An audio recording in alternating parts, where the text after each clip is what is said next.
Pro wrestling can be dangerous, with those in the ring putting their bodies on the line. Unfortunately, this can lead to serious injuries that force stars to step away from the action. This is Wrestling Up, and we're looking at wrestlers who suffered career-ending injuries and where they are now. It should be noted, wrestlers who passed away in the ring or retired due to injuries but later returned to full-time wrestling will not be mentioned. Before we get into the rest of the video, make sure you subscribe to Wrestling Up and turn on all notifications to stay up to date with everything in the world of pro wrestling.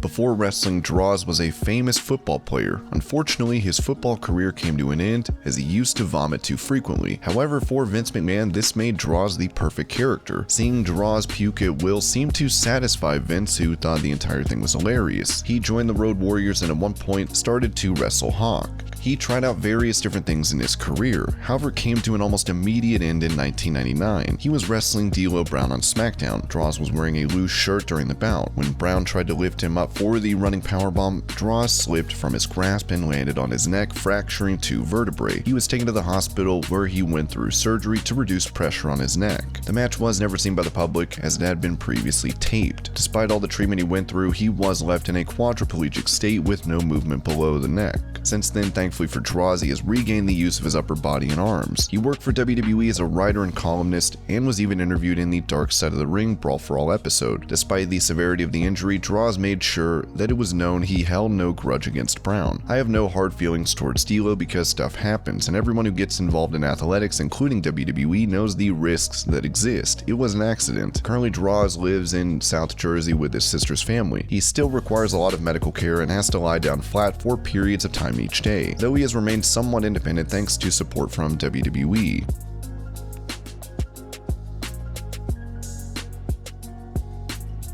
The injury of Sid Vicious remains one that is difficult to watch. In WWE, he wrestled in the main event of WrestleMania 13. After he was done there, he went to ECW, where he was seen as a monster. Sid didn't get paid as much as he wanted, so he went to WCW. There he won the world title multiple times, but his injury came during one of WCW's last pay-per-views. Despite the fact that Sid was a large wrestler known for his grounded offense, WCW wanted him to do a top rope move. As a result, he went for a top rope big boot, which snapped his leg. Sid would return to wrestling after years of rehabilitation, but would never be able to wrestle full-time again. He acted while wrestling on an occasional basis, with his last match in 2017 where he defeated Paul Rosenberg.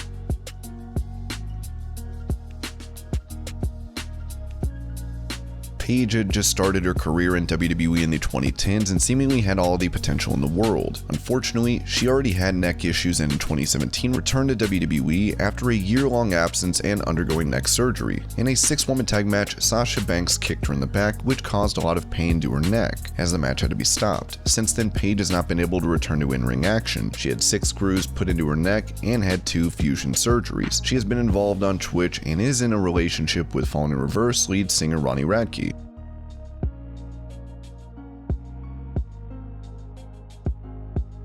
Known for his hard-hitting style, Japanese wrestler Shibata 3 years ago suffered a career-ending brain injury. In his match against Okada, he was defeated and collapsed backstage. He was rushed to the hospital where it was found out that he suffered a subdural hematoma, which needed surgery. Shibata's regular use of a headbutt could be to blame as the right side of his body was temporarily paralyzed. It was reported that he would probably never be cleared to wrestle again. In 2020, he said this about his recovery: "It's a difficult thing to assign a percentage to, but training with the younger guys, I'd say I'm in pretty good shape. I'm able to do a few things that I couldn't do before my injury. For instance,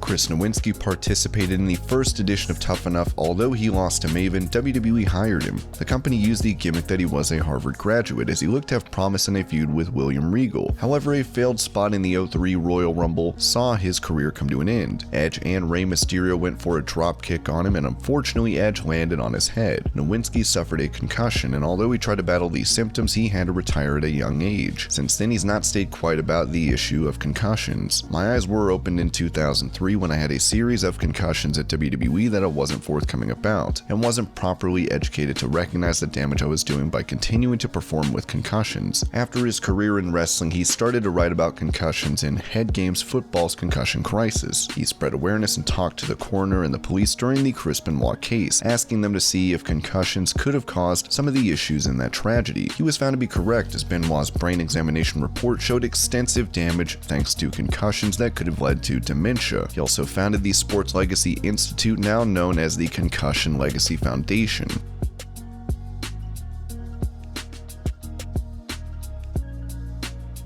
After the Montreal Screwjob, when Bret Hart left to join WCW, his run in the company left a lot to be desired. Putting aside all the bad booking, Bret had an interesting feud with Goldberg that fans wish never took place. During that time, Goldberg hit Hart with a thrust kick at Starrcade 1999. It connected with the side of Hart's head, causing a concussion. Unfortunately, Bret did not realize the extent of the injury and wrestled to the end of that match. There's a chance that by the end he suffered yet another concussion. After, he had to step away from the ring for a while, and since then has wrestled but not really taken any bumps. Hart's in-ring career came to an end thanks to that fateful kick. Since then, Hart has suffered multiple health problems. He was diagnosed with prostate cancer, and it appeared he had beaten the disease after surgery. He was later diagnosed with skin cancer and had it removed. He's been inducted into the WWE Hall of Fame twice for his own accomplishments and as a part of the Hart Foundation.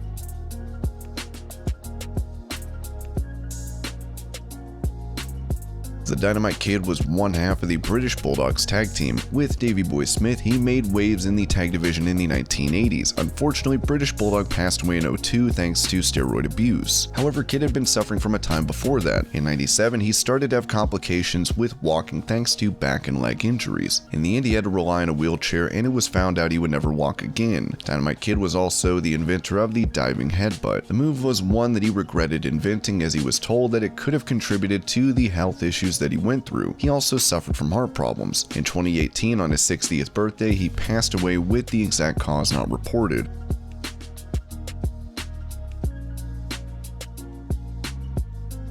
Jason Jordan was in a storyline where he was being pushed as Kurt Angle's illegitimate son. Unfortunately, that came to a halt as Jordan was written off TV before costing Rollins and Reigns a match for the Raw Tag titles. Jordan had suffered an injury to his neck during a match earlier and needed surgery. Now he works as a producer backstage in WWE. In 2021, he was reportedly promoted to the lead backstage producer, overseeing all other products at TV tapings.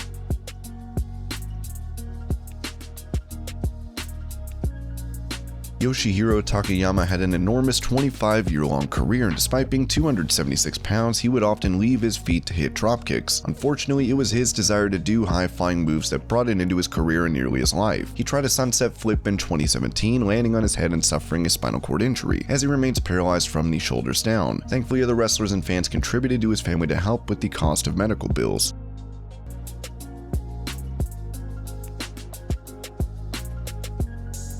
Many fans may not be aware, but there was a time Corey Graves used to wrestle regularly on NXT. During a feud with Neville for the NXT title, he received a concussion that would start a spiral of further head injuries. He suffered another concussion in that match and soon after had to retire. He turned into a commentator for WWE and has been possibly the most exciting over the past few years. He's currently calling the action on Monday Night Raw, with him dating and having a podcast with Carmella.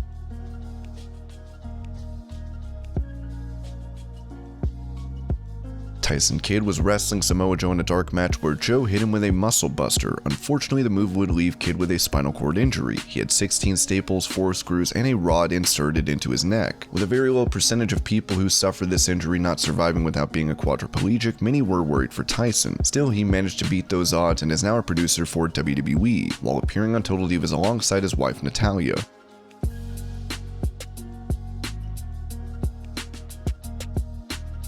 A hard-hitting wrestler whose moves were amazing and inspired the likes of Pac and Seth Rollins, Hayabusa was one of the greatest Lucha Libre stars. Unfortunately, in 2001, he tried to hit a springboard moonsault, but cracked 2 of his vertebrae and it left him a quadriplegic. The suddenness of the injury naturally depressed him, and at one point he was near suicide. The injury took away his ability to wrestle, but he pursued other ventures and traveled to wrestling events. Unfortunately, just as he was gaining the ability to walk with a cane, he had a cerebral hemorrhage. In 2016, he passed away at the age of 47.